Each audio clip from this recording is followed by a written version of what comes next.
ChatGPT Plus is free for college students through May. Here's the thing. You've got a lot to do between now and then. Studying for finals, writing papers, trying to keep your life on track, and ChatGPT can help with all of it. It can quiz you for your econ exam, make a study guide from your French notes, plan out your meals and study breaks. It can get really specific on how you like to learn. It can even help you come up with ways to stop procrastinating. So from now until summer break, take advantage of all the ways ChatGPT can make your life easier. Restrictions apply.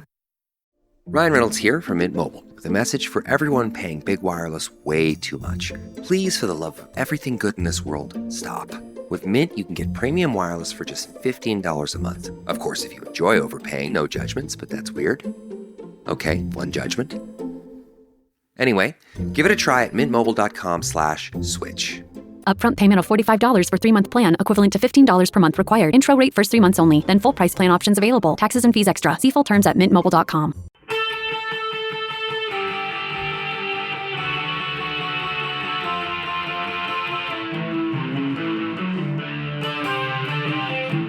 This is the Daily Blast from the New Republic, produced and presented by the DSR Network. I'm your host, Greg Sargent.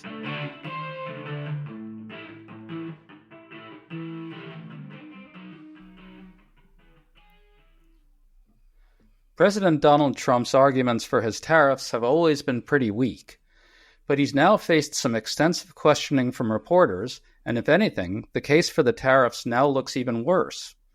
Trump was unable to explain why he's threatening companies not to raise their prices. He couldn't justify the threats themselves, and he said something revealing about labor costs and automation that seemed to undercut his arguments. Monica Potts is the New Republic's new reporter on class politics, and she's been arguing in a series of pieces that Trump GOP policies are bound to hurt working class people across the board. So today we're going to talk about whether working people are starting to understand this and why the tariff debate might be so essential to making that happen. Monica, welcome to the New Republic and thanks for coming on. Thanks for having me. I'm excited to be here.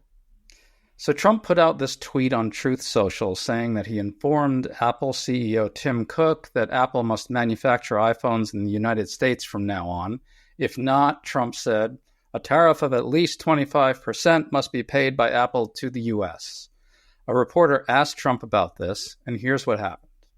On Apple, you said this morning that if they don't make their iPhones in the U.S., you're going to hit them with a 25% tariff. Right. Do you have the power to tariff one single company? And why would you want to hurt an American company in that way? It would be more. It would be also Samsung and anybody that makes that product. Otherwise, it wouldn't be fair.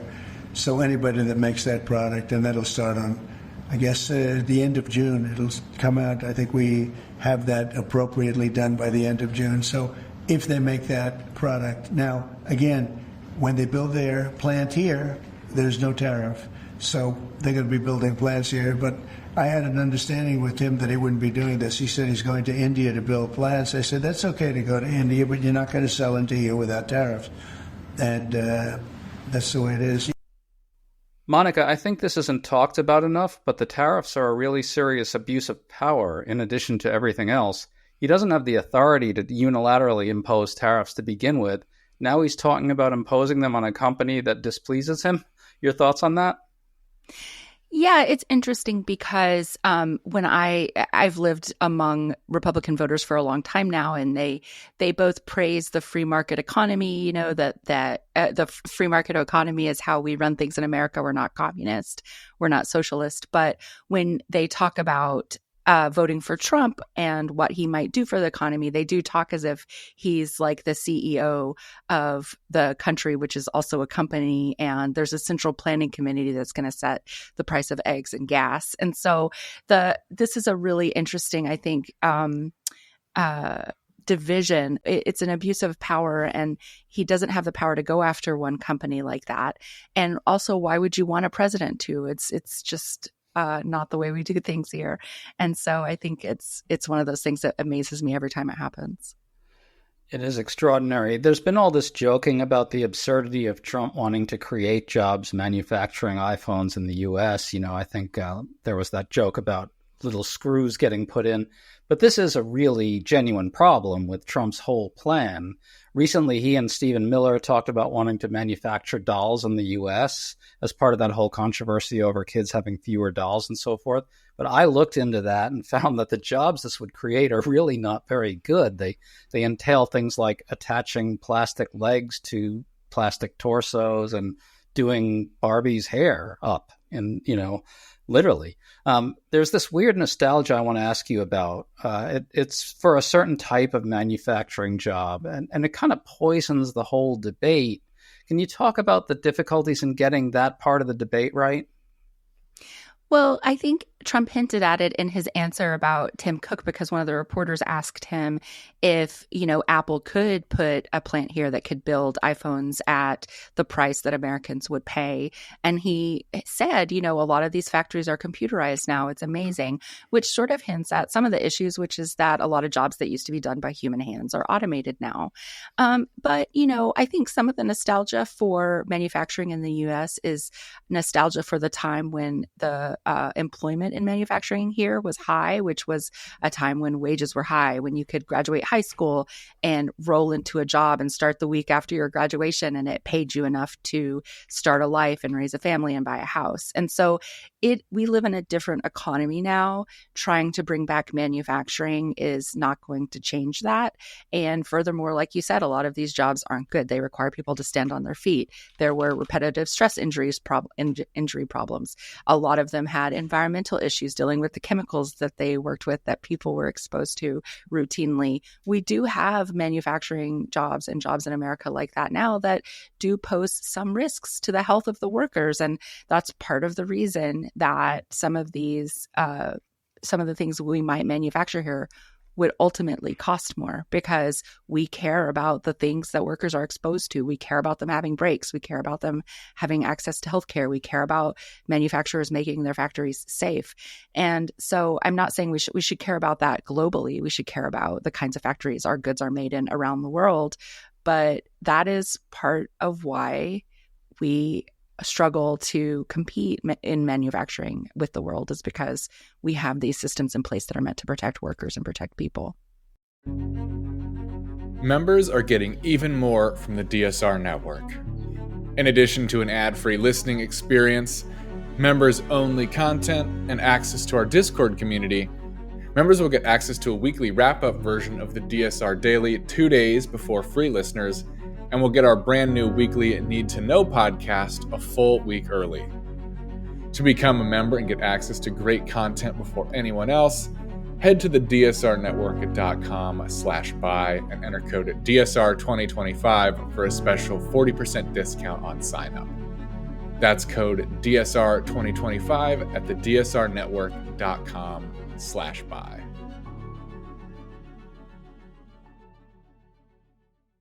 I think you're putting your finger on a very profound contradiction at the core of the whole Trump/MAGA agenda, and even ideology more broadly, if you think about it.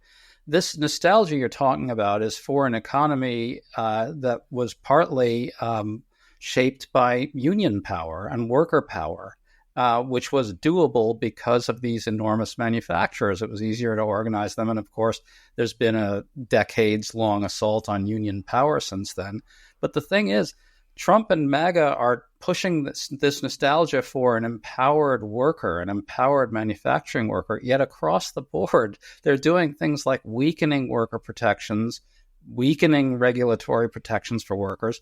You've done this series of pieces where you've kind of gotten at some of these contradictions. Can you talk about that larger tension and why it's just so amazingly revealing about what Trump and MAGA are really about? Yeah, part of the era that American workers are nostalgic for right now is not just an era when they could get good jobs that paid well, but also when their paychecks went farther. And so that really required a government that was involved in building infrastructure and investing in people and providing them with the power to negotiate healthcare from their employers and other things from their employers. We live in a different kind of world now, and the government is retreating from providing healthcare to people who are in the workforce already, who are low-income workers. And they're retreating from a lot of the safety regulations that ensured that Americans lived in a good environment. They're hoping to drill more oil and burn more fossil fuels, which will contribute to pollution and create an environment that is less safe for the Americans who live in it. And so I think you also see this a lot with a lot of the healthcare regulations. They're pushing a Make America Healthy Again agenda while they're also cutting healthcare and rolling back, some of the provisions that keep our environments safe. And so these are intertwined things. You can't fight a minimum wage on the one hand and then say we're going to introduce tariffs and that's going to bring back good jobs in America on the other. That's exactly right. You referenced this moment where Trump talked about the cost of building factories in the U.S., so I want to play that for people. Listen to this. What makes you confident, sir, that Apple can build in the United States at a price in America? Oh, they can. No, they can. And a lot of it's so computerized now. These plants are amazing if you look at them, but they can do that. So generally speaking, I think this argument does undercut itself. He's basically saying that prices will be kept down by automation, but doesn't that mean automation will replace low-level factory labor over time? And if so, what does that mean for the jobs he's supposedly creating? Doesn't that sort of undercut, in some very profound sense, the argument for the long-term viability of creating low-level manufacturing jobs in the U.S., in addition to everything else we've said? Yeah, it absolutely does. And furthermore, the jobs that factories provide now tend to require more education. They hire fewer people to do things that involve more technology, more computers, more interaction with technology, and that requires a lot of training and education. And they're cutting the Pell Grant, which is the program that provides low-income financial aid to students to go to college. They're going to make it harder for students to pay back student loans and to get student loans. And so everything about our future hints that we need to invest in our people more and invest in their education and invest in their health. And they're doing everything to undermine that while also trying to say that this protectionist rhetoric on the economy is going to magically bring back a different era.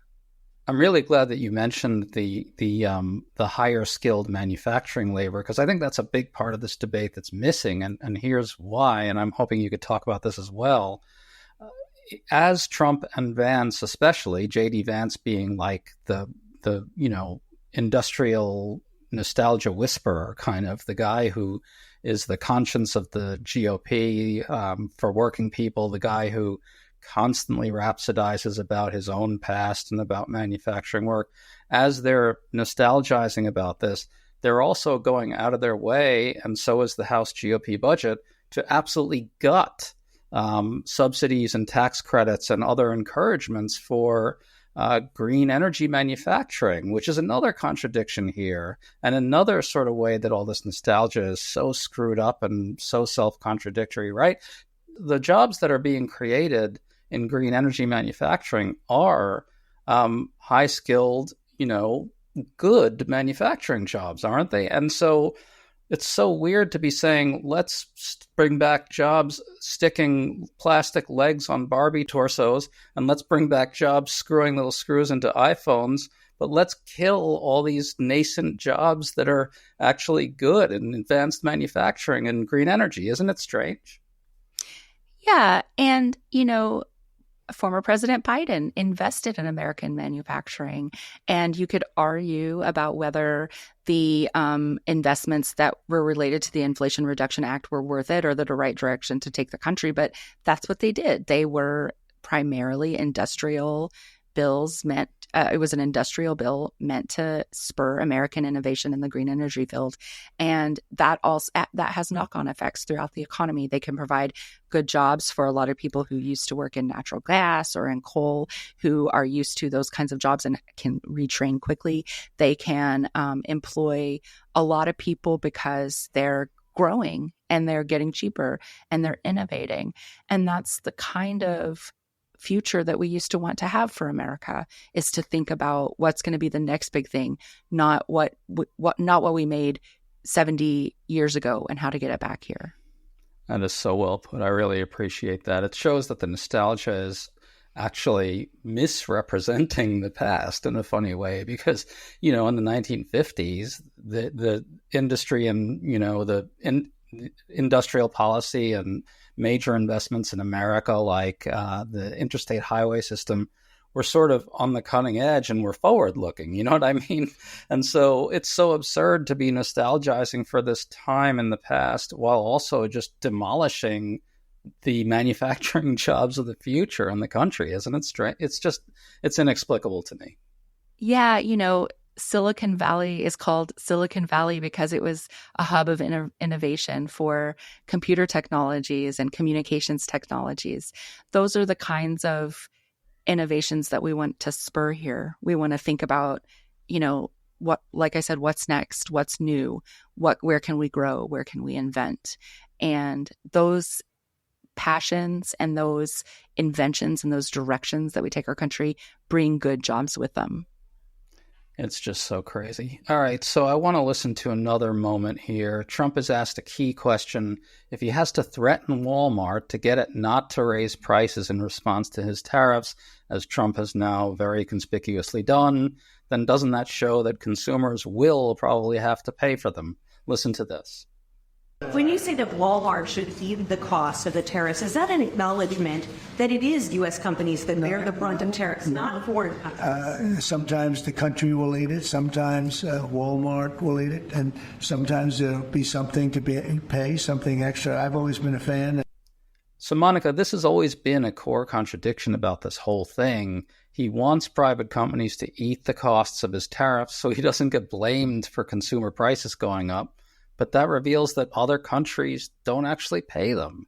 Note how Trump dances around it there. He kind of admits that the companies might have to absorb higher costs a little bit, but then kind of admits that costs might go up for consumers. And of course, he doesn't acknowledge anywhere that all this just demolishes his core claim.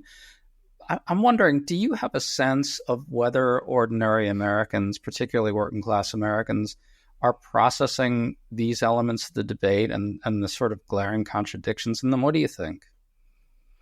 I'm not sure if they are at the moment right now, but they will when their prices go up. And I think that, this is a crisis that is wholly the invention of the Trump administration. We didn't have these tariffs. We didn't need the tariffs. The tariffs don't do anything. They're not bringing countries to the negotiating table, even if you think that our trade deals need to be negotiated, which was probably not the case in the first place. And so I think that when we think about the ways that most people interact with the economy, especially working class people who are stretching their paychecks as far as they can go because they don't have a lot of reserves, they are thinking about what they can buy, what it means, what their paycheck means, how far it can stretch, what kind of paycheck they're getting, how, if they're going to get a raise. And the cost of living shock that happened during Biden's term, which was largely attributable to the COVID pandemic and the supply shocks that happened after that, really sort of brought into relief, I think, a lot of inequality that people had been increasingly recognizing even before the pandemic. And what people want are fair prices, fair pay, fair access to the things that they need for their families. They don't want to get laid off because Medicaid was cut and their local hospital closed. They don't want to get they don't want to have to spend more for their kids' education because they no longer have access to the student loans that we're helping them pay, and their child's Pell Grant has increased because the budget bill passed by the House wants to give billionaires and millionaires a tax cut. What they want is to be able to afford the things that they need. And that really requires people being paid fairly, having stable jobs where they're treated fairly, and an economy that recognizes what it is that people need to buy and where it is that we need to step in and help when necessary. So just to wrap this up, Trump has sort of had this advantage on the economy now that goes back years. I think it's eroding now, but the advantage has been rooted in this idea that, he's not exactly like other Republicans on this stuff. He's not sort of the traditional plutocratic Republican, even though he's a billionaire himself and fires people on TV for a living and so forth.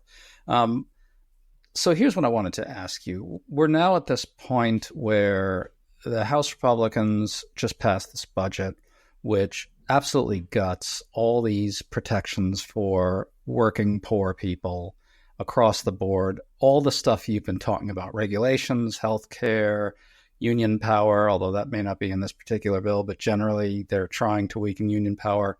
Is there any prospect here for Americans to start seeing more clearly that Trump is kind of on the side of the plutocratic ideology of the Republican Party when it really comes down to it, even though he's making noise about working people when he talks about his tariffs? How do we get to the point where that breaks through?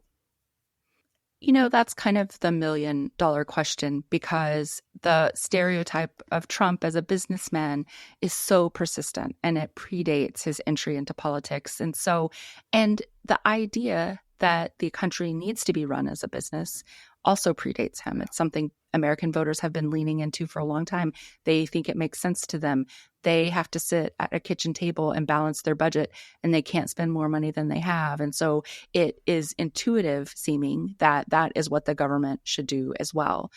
I think that there is just no way that the economy comes through the next year or two completely unscathed, because even if the tariffs are rolled back, even if we avoid a recession, the fact is that we're now in a country where the president announces extremely high tariffs aimed at companies he's displeased with and countries he's displeased with on his own social media network.